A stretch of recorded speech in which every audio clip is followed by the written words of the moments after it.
Welcome to this edition of SVWC Now. I'm Jeffrey Brown with the PBS NewsHour, and it's a great pleasure for me to be back with the Sun Valley community, and a really special pleasure to welcome our guest, Isabel Allende, one of the world's most beloved writers, and I should say, a good friend of mine. She was born in Chile. She was forced to leave in the 1970s, first for Venezuela, and later came to the U.S., where she remains today. Her first novel, The House of the Spirits, was published in 1982, was an immediate international bestseller, still is. Many books later, she sold more than 70 million copies of books. Her latest novel is A Long Petal of the Sea. It begins in 1939, takes us through several decades, several continents. We will talk about it. We will talk about Isabel's life. And as I said, I'm happy to say we're personal friends. We got to know each other well in recent years. So Isabel, first, hello. Hello, how are you? It's so nice to see such a handsome man. Sweetheart. Thank you for that. Tell us before we talk about the novel, tell us how you're doing with life in pandemic. What is it like? Well, for a writer, it's no problem because I'm used to be alone and in silence, many, many hours a day, hiding in the attic.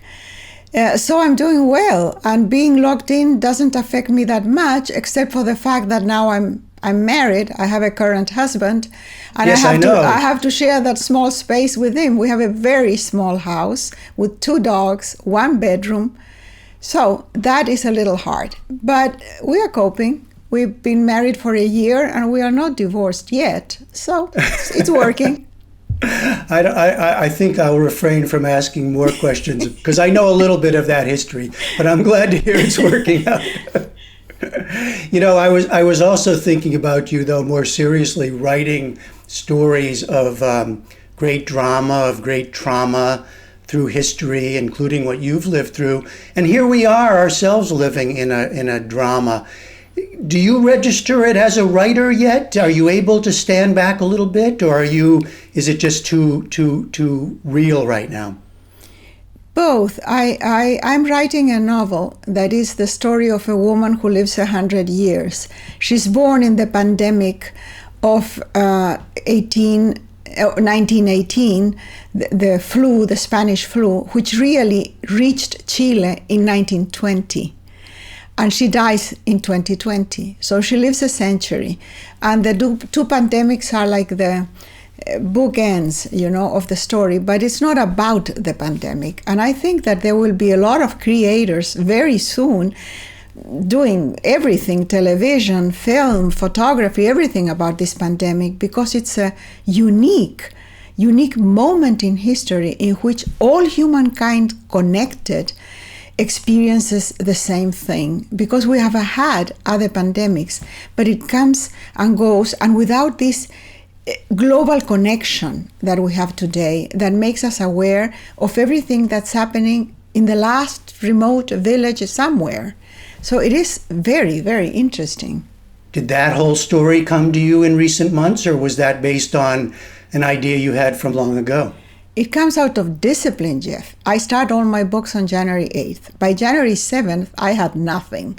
I had nothing. I was in the middle of a book tour. I had done the book tour in the United States. I was going to do the book tour in the UK.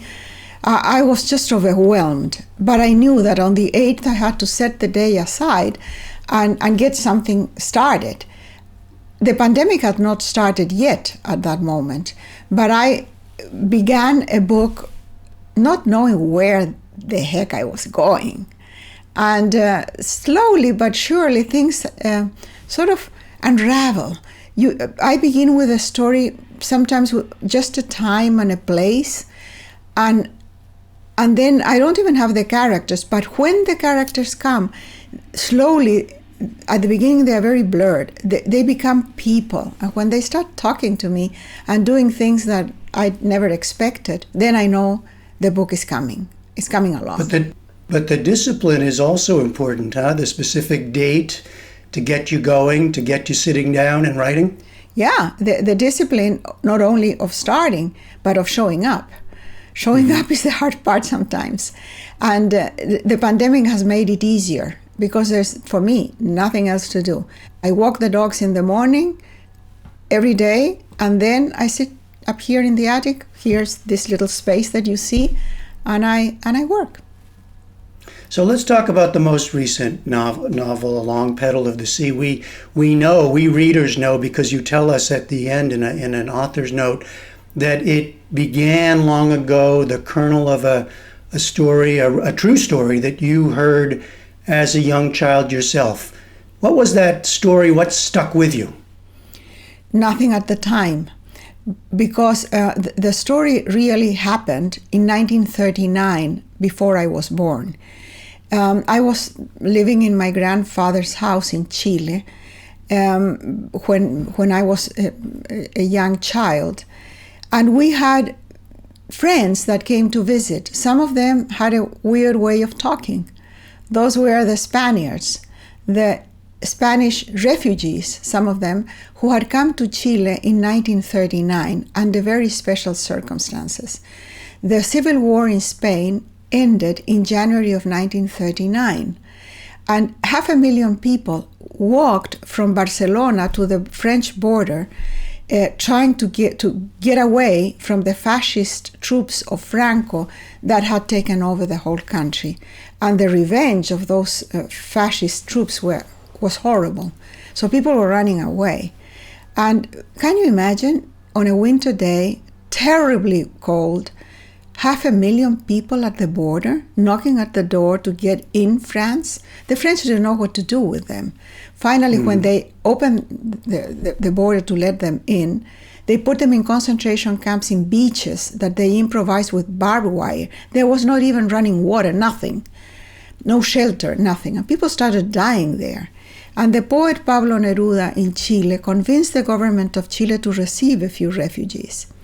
He went to Europe, fundraised first, then bought a cargo ship, an old dilapidated cargo ship, conditioned it to transport passengers, selected 2,200 people, and put them on the ship and sent them to Chile.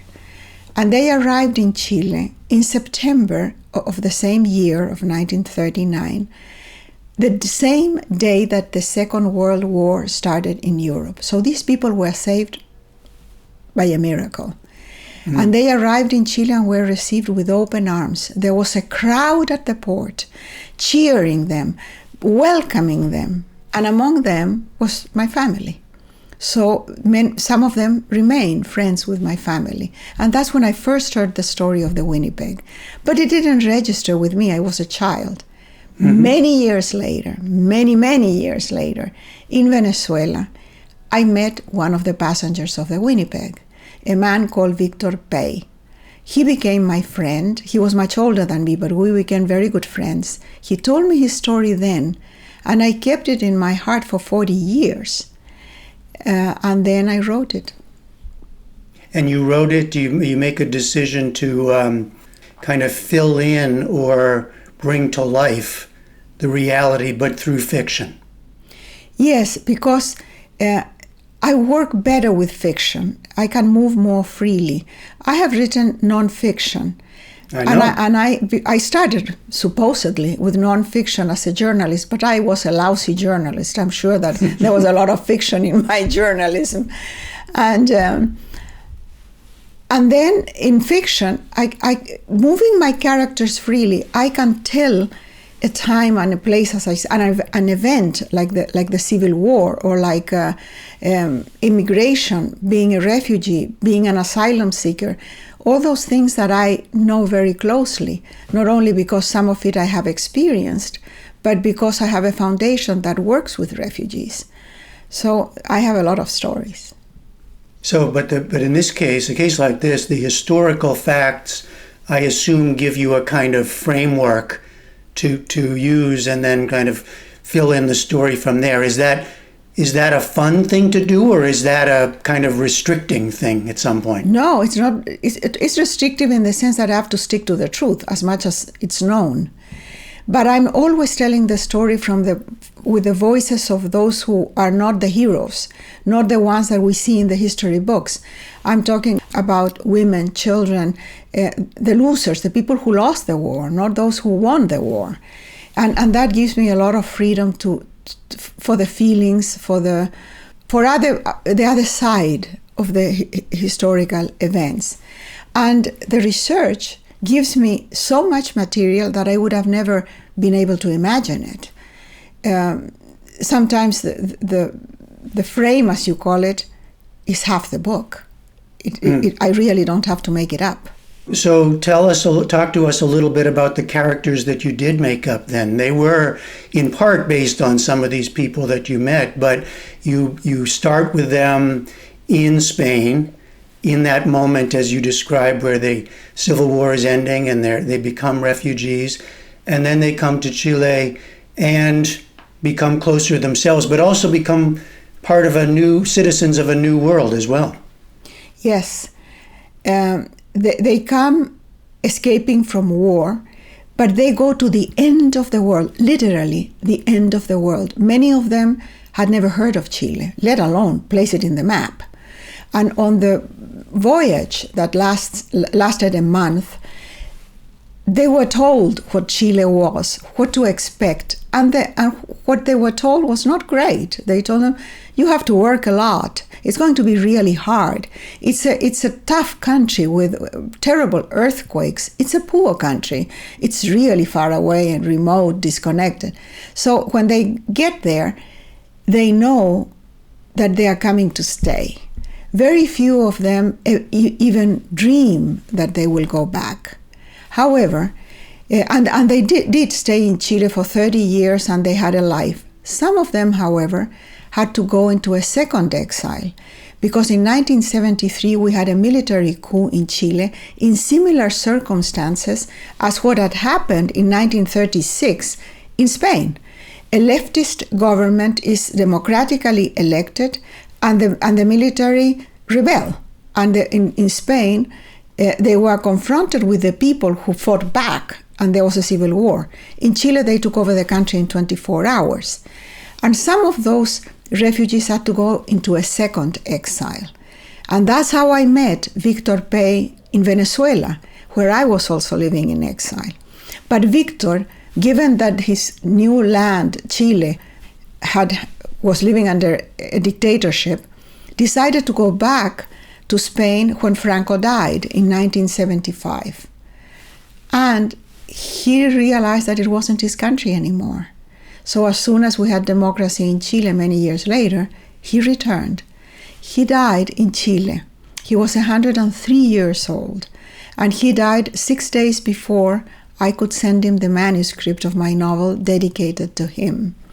He was totally lucid and strong. He would drive to his office every morning, dangerously, but he did. And so we communicated by phone and email during the whole process of me writing the novel. And he gave me details that I would have never been able to find otherwise. But the story is there, but the theme becomes just what you've been talking about, right? The connections we feel, the displacement when that's taken away, a sense of belonging or unbelonging, a sense of where is one's home. Is that fair? Yes. Yes, and my protagonists in the book, like Victor Pey at the end, they go back to Spain. And then they say, no, this is not our home anymore. And they return to Chile as soon as they can, and they die there. And, you know, in a way, it happens to me. I have this nostalgic idea of Chile, this sort of dream that is the country I left. But 40 years have gone by. And when I go back, it's not the country I remember. And most probably I will die in the United States because this is my country now. I want to come back to all of that, but I want to just stay with this book for a little longer because another connection, obviously, and you mentioned a little while back, is the theme of refugees, the theme of migration. You were writing this while this is all happening in our country as well and around the world, yes. Right? I assume, I don't assume, I know, because I know you, that you pay attention to these things.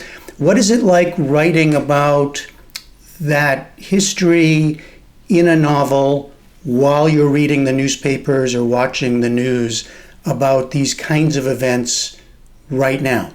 It's totally connected, because what happened then and happens now is the same thing. People's suffering, the feelings, the emotions, the displacement, the anxiety, the fear, all that is the same. It hasn't changed at all. The only difference is that today we have more refugees in the world than ever before. But the refugees of today are like the refugees of then. And because I know so many stories through my foundation, I can relate to those feelings in a very profound way. So that helps me when I'm writing. But also, when there's something in the air that is so powerful a theme, like immigrants and refugees today, 70 million people that roam the earth looking for a home, that's in the air. It's in the collective consciousness. Even if we don't feel it as a personal thing, it's there, like a cloud. It's like climate change, it's there. And I've been, in the last 3 books that I have written, 3 novels, The Japanese Lover, In the Midst of Winter, and Long Petal of the Sea, I touch on immigration, on displaced people. Because I feel it, it permeates me constantly, as other things do too, like violence against women, which is also present in my books, not because I look for it as a gimmick or as a literary device, but because it affects me so much in my personal life. And does that change your sense of even responsibility to your characters, the way you think about them as you're developing them and writing them? A sense of responsibility to tell their story correctly, to tell it fully? I mean, how does it make you feel about the characters themselves? Well, as a writer, any writer will tell you the same. We have a huge responsibility of becoming each one of the characters. Otherwise, becoming. We embody them. We feel for them. We live for them as we write.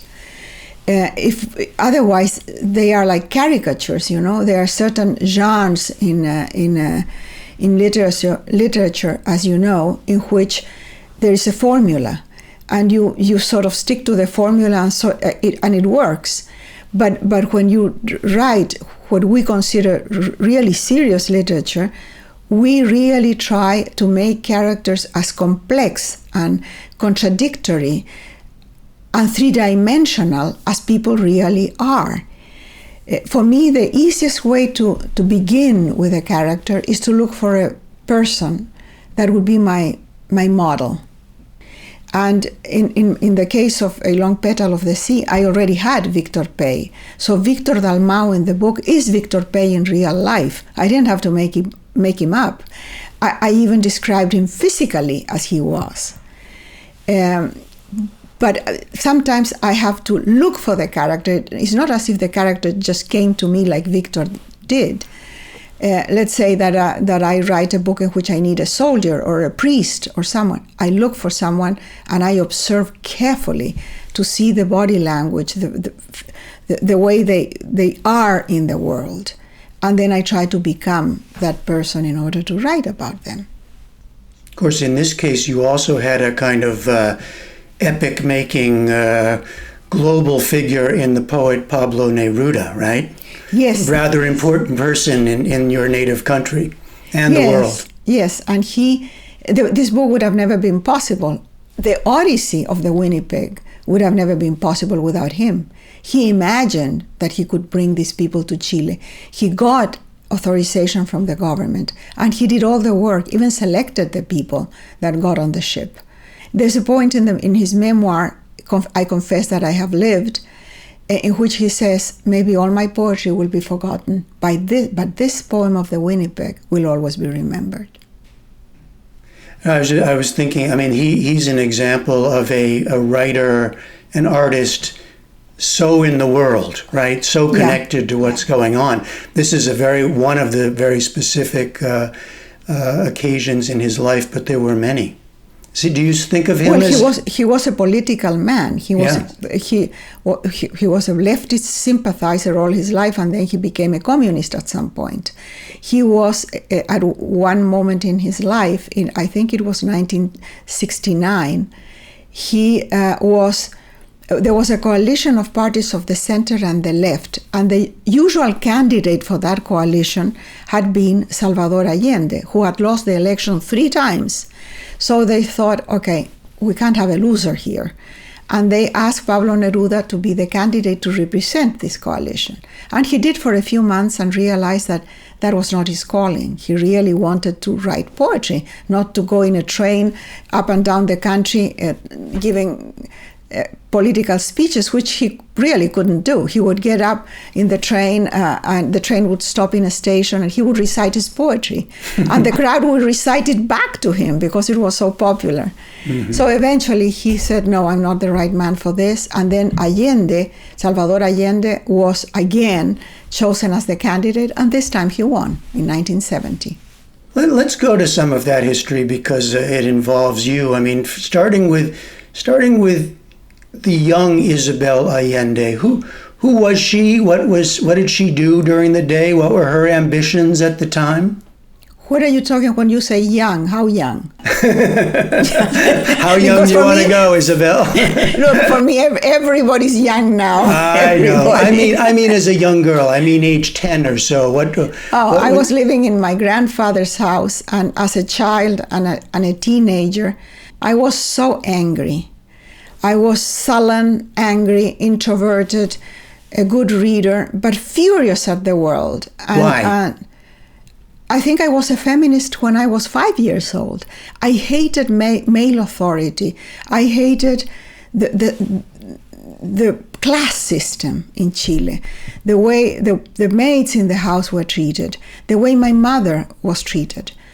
I rebelled against that. I wanted to be a man. And then around maybe 11, when 2 little prunes appeared here, I realized I couldn't be a man, but then maybe I could live like a man. But how did you break that? How did you, because it still is to some degree a very hierarchical society, right? And I'm very macho, and very sexist, yeah.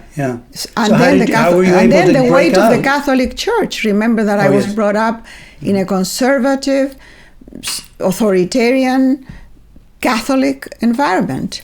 How did I react to that? I think by seeing my mother as a victim of her circumstances. I couldn't analyze all this. Now I can explain it because I went to therapy when I was 50, and the therapist explained it back to me. But then it was just the feelings, the feeling of impotence, of how unfair the world was, and I think that was, as I remember, the most important, the most powerful feeling and the most powerful force in my life at the time. And that remained with me until my mid-20s, when I found feminism, in the sense that I started reading feminist books, that I didn't know that feminism as a movement existed. I thought I was just crazy. And then I realized that there were millions of women that were thinking like me, and I wasn't a lunatic. So that gave me sort of a voice. And that was channeled first, as you say, into journalism, the magazine you founded and wrote for, Paula. And then, but at that time, that's what you were doing, writing journalism, right? You were not thinking of novels, of being a fiction writer? No. It would have been presumptuous, even arrogant, because the writers that I knew about were all male. The boom of Latin American literature had taken the world by assault, really, the literary world. And they were all male. the women writers I knew were some English women who had committed suicide. Were not great examples. Right. You've talked about, and we've talked about before, the idea that you're feeling that you might never have become the writer you are, without having gone through the displacement that you went through after the coup that overthrew Salvador Allende. You're serious about that. I mean, that it was that kind of break that had to happen to allow you to become who you became? I really think so. I wrote The House of the Spirits as an exercise in nostalgia. I had left my country and I couldn't work as a journalist in Venezuela for years and years. I administered a school. That is something that I don't know how I could do, because I cannot even add or subtract. But I did all the banking and all that. Can you imagine? It must have been a disaster. And then many years later, I started a letter from my grandfather in which I wanted to tell him that I remembered everything. I remembered the life before, and I remembered him and everything he had told me. And that letter was extended and became The House of the Spirits, my first novel. I would have never written that in Chile. Why? I would have been with my grandfather, holding his hand when he was dying, not writing a letter in Venezuela. It's such an interesting paradox in a way, right? Your world, on the one hand, closes down, shuts down, but in another way, it opened up for you. It opened up some other senses, some other experiences, and that led to that novel. But isn't that always the case? That we really jump forward when we are tested, and we find the way sometimes when we think that we are in a dead end. All doors are closed, and then you find that there is a window that you might push and open. In my life, it's been like that many times. So I'm never quite desperate, Jeff. When things go really bad, I think, okay, this is not going to last. According to my mother, nothing lasts more than 2 years. In 2 years, either things improve or you die. So in my case, they have improved always. So I'm lucky. I'm thinking it didn't take 2 years for that book to take off, right? I mean, you could not have dreamed what happened with that book. With The House of the Spirits, you mean? Yeah. Oh, that was a miracle. I mean, it never happens that a first novel hits the market in the way The House of the Spirits did. And I came at the end of the boom of Latin American literature, and they said that I was the only female voice, which wasn't true, really. Women had been writing in Latin America for centuries, but their voices had been silenced, or the books badly published, badly distributed, no reviews, they were not taught in universities. And then The House of the Spirits was a huge success, first in Europe, and then I would say worldwide. So that changed my life. It opened the way for all the books that I've written after. I still have the same publishers everywhere except in the United States. So the same publishers stayed with me more than 35 years.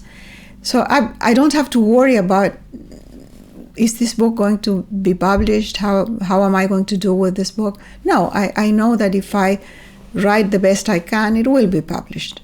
And I have very loyal readers. Clearly you do. But psychologically for you, after that, once that happened, there was no turning back. You were now a novelist? No, not yet. Not yet? I remember that my agent, this larger-than-life Catalan matron, told me, this is not a bad book about the House of the Spirits, and I'll get it published, but you're not a writer. A writer is proven in the second book and the books that follow. Anybody can write a first good book because they put everything they are and everything they have experienced in it. But the second book is the hard one. She was absolutely right. The second book is the hardest if you have been successful with the first one. And And to prove to her that I could be a writer, I wrote my second and third book, and I quit my day job by the fourth book. Fourth book.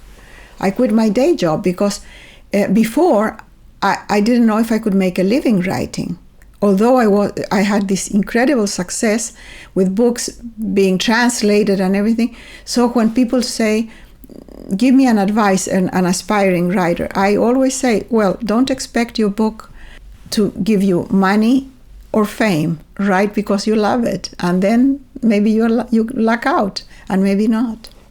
Well, you told us earlier how your first book came about, and you have told me about this most recent book that I think what you said was it wrote itself, right? You just typed.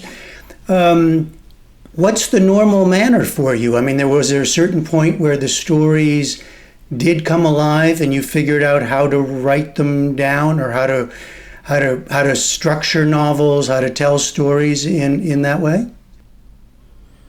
I have not learned that, Jeff. No, I'm not kidding. I've been writing for more than 3 decades. And you talk about structure, I don't know anything about it. I start a book, and each book has its requirements that I don't know yet when I start. But I know that I have to find the narrative voice, which is essential. I have to get into the rhythm of it. And every book has a different rhythm. It's like dancing, like music. There's a tone, a particular tone. Will it be humorous? Will it be conversational? Will it be dramatic? How am I going to tell this thing?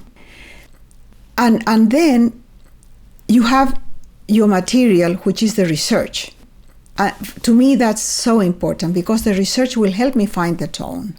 Do you have a sense of control of the story and of the writing as it unfolds? Not at the beginning. I have a sense of control when I have the story down. And I think I'm like 2 months away from that right now. And then when that's down, then I can play around. And that's when I'm in control. I hope you won't mind, but I want to share with everybody that I got a chance to go on a trip with you to Chile last year. Oh, that was fun. It was great fun. That was so much fun. With our spouses and mutual friends. And it was, of course, fun, yes, but the part that still strikes me is the way people recognized and embraced you. I hadn't seen anything quite like that anywhere in the world, frankly. And I, part of it is you and your relationship to readers. Part of it is the country itself, I think. People would come out of the woodworks in a way. It wasn't just on the street, but we would be at a restaurant, as you remember, and the waiters and the cook staff would come out, and somehow your books would appear, Isabel. And I remember kidding you, like, how do they all have your books ready for signing? I was kidding you that you must have called ahead, but no. No, I didn't call ahead, but I told you, in Chile you might find books in the kitchen. Exactly, but tell us about that. What is it about Chile that this connection to books and writers? I don't know if with every writer that happens, but with some writers, people connect as if they were rock stars. And Neruda was the perfect case. When I told you that people would recite back his poetry to him, it's because we learned, it's not that we learned it, we heard it and repeated it. And Pablo Neruda, look, when we had the military coup, Pablo Neruda died 11 days after the military coup, on September 22nd, 1973. And he, some people think that he was poisoned. And his house in Isla Negra was closed and really practically boarded. And it had a fence, a wooden fence. I was able to return to Chile for the first time for the plebiscite. And the plebiscite was in 1989. And I really went a little before because I went to participate in the campaign against the dictatorship. And I visited the house. The house had been closed for 16 years. And the fence was covered, completely covered, with messages.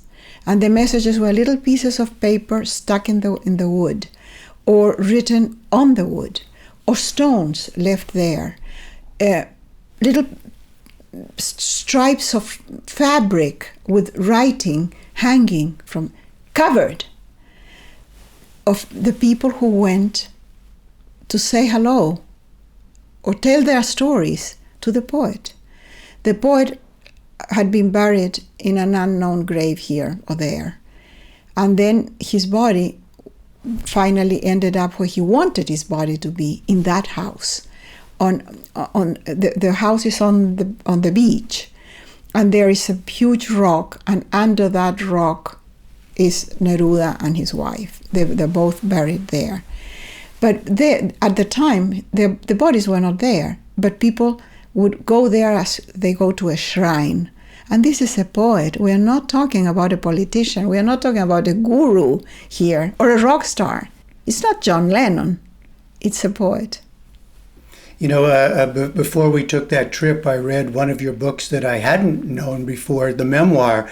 I have it right here sitting on my desk, My Invented Country, where you look at the country that you left behind, and tell stories like that. I think a little bit about the geography and the history, but also the connection to literature. How have you navigated this sense of belonging and actual loss of country?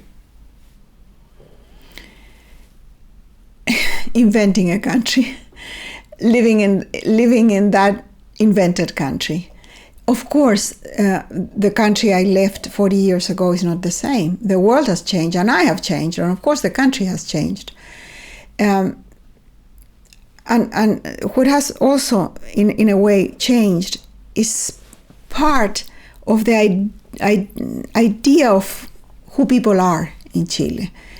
There has been a lot of change that has changed people. 17 years of dictatorship marked the country. First of all, the coup divided it and polarized people. Thousands and thousands went into exile. Thousands died. Many disappeared.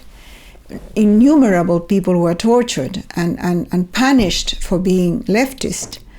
And in the meantime, there was economic growth, and there was law and order and sort of fascist way of thinking, ideology. So the country changed. It had never been like that before. And after the dictatorship, when everything was privatized, when the people had been subdued and repressed for so long, it took years to get back into the feeling of being a free democracy that we had before.